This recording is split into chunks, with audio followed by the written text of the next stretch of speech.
ॐ संगच्छध्वं संवदध्वं संवो मनांसि जानतां देवाभागं यथा पूर्वे संजानाना उपासते।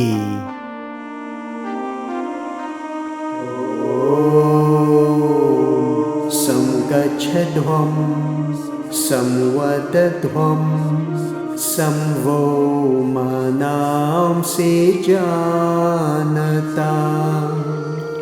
देवाभागं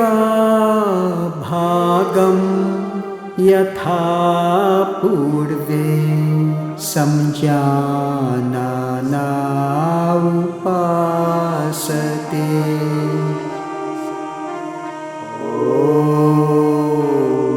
संगच्छध्वं संवदध्वं संवो मनांसि जानतां देवाभागं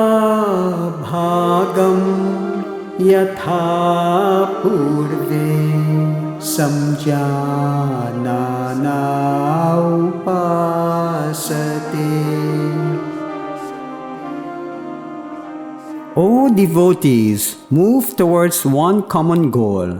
Speak pleasantly to each other, and let your mind be of one accord to acquire knowledge of various sciences.